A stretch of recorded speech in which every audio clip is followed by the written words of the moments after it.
Oblastná organizácia cestovného ruchu Tekov so sídlom v Leviciach a oblastná organizácia cestovného ruchu Slnečný Hon so sídlom v Dudinciach v priestoroch kúpeľného domu Smaragd v Dudinciach dňa 25.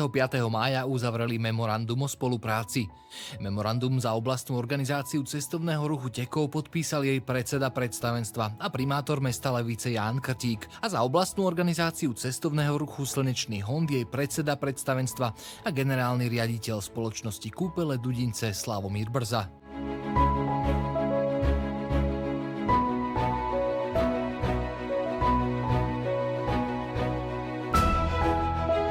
Cieľom memoranda, preto sa aj tak volá, že je to memorandum o spolupráci. Konkrétne ide o spoluprácu medzi oblastnými organizáciami cestovného ruchu a ide teda v celej šírke tvorby a činnosti týchto oblastných organizácií cestovného ruchu, jednak pri hľadaní spoločných produktov, atrakcií, ktoré by sme chceli spoločne viditeľňovať, takisto pri marketingovej komunikácii a podobne. Čiže budeme sa snažiť hľadať také ciele, ktoré by tieto oblastné organizácie naozaj spájali nielen prirodzene, ale aby sme vytvárali aj ďalšie podmienky na posilnenie doterajšej spolupráce, ktorá tu bola. Pre činnosť oblastnej organizácie cestovného ruchu Tekov je podpis dnešného memoranda s oblastnou organizáciou cestovného ruchu Slnečný Hon naozaj mimoriadna udalosť. Náš región je bohatý na históriu, je bohatý na prírodu, je bohatý na množstvo príležitostí, ktoré môžu prilákať do nášho regiónu návštevníkov. Sme veľmi radi, že naše spoločné aktivity sme sa rozhodli po formálnej stránke zastrešiť podpisom dnešného memoranda. Vďaka nemu naštartujeme, myslím si, novú úroveň spolupráce. Podpis toho memoranda je úplne prirodzeným vyústením našich spoločných doterajších aktivít. Po podpísaní memoranda sa na námestí pri minerálnych prameňoch v Dudinciach uskutočnil 3. ročník letného festivalu Slnka, ticha a vody, otvorenie kúpeľnej sezóny, ktorý zorganizovala oblastná organizácia cestovného ruchu Slnečný Hon. Počas neho za asistencie živých sôch, ktoré zobrazovali slnko, ticho a vodu, predstavili účastníci podpisu memoranda o spolupráci návštevníkom celý koncept spolupráce. Počas podujatia si okrem kultúrneho programu mohli návštevníci v remeselnej uličke zakúpiť rôzne pochutiny či predmety od slovenských výrobcov a tí najmenší si mohli dať niečo namaľovať na tvár.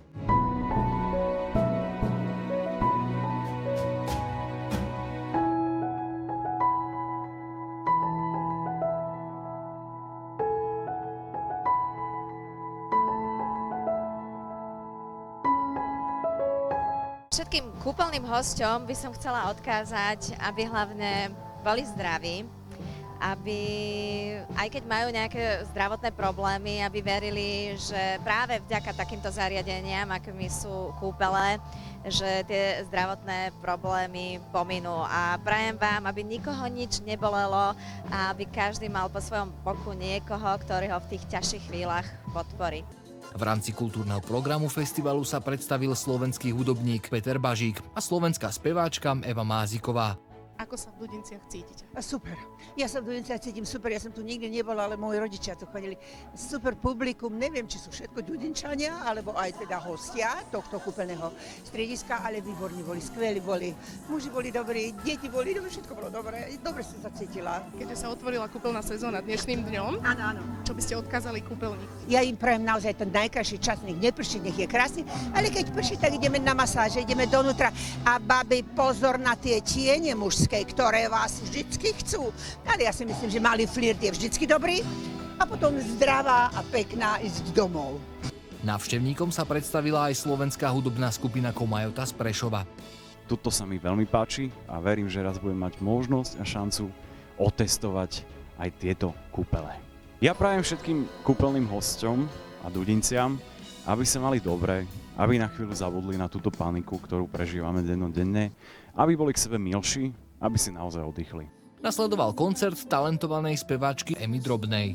Myslím si, že v Dudinciach som bola, opäť keď som bola zase mladšia, lebo tá vôňa, ktorá sa teda nachádza tuto za mnou z tej vody pramenitej, mi je veľmi povedomá, ale dlho som tu nebola, čiže vlastne odkedy nejak spievam a hrám s kapelou, tak sme tu prvýkrát. Určite by som chcela odkázať kúpeľným hosťom, aby si to tu hlavne užili, aby poriadne zrelaxovali a aby skúsili všetko, čo len sa dá v týchto priestoroch.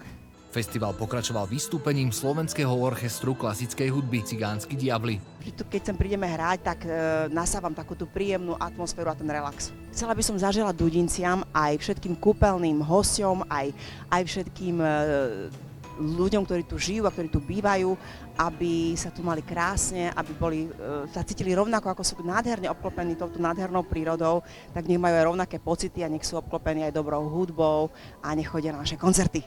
Čerešničkou na torte podujatia bolo vystúpenie ABBA Show. Môj vzťah ku kúpeľom Dudince je veľmi, veľmi pozitívny, pretože sem chodím každý rok. Mám to tu veľmi rada, chodíme sem s manželom aj s deťmi a myslím si, že Dudince ako kúpele patria medzi jedno z tých pekných kúpeľných miest. V Dudinciach sa mi veľmi, veľmi páči. Ja by som popriala Dudinciam hlavne, aby tu bola stále taká krásna, pozitívna a pohodová atmosféra, akú tu my zažívame každý rok, keď sem chodíme. Pretože sú tu veľmi milí, srdeční a príjemní ľudia a aby sa im len darilo, aby prekvitali.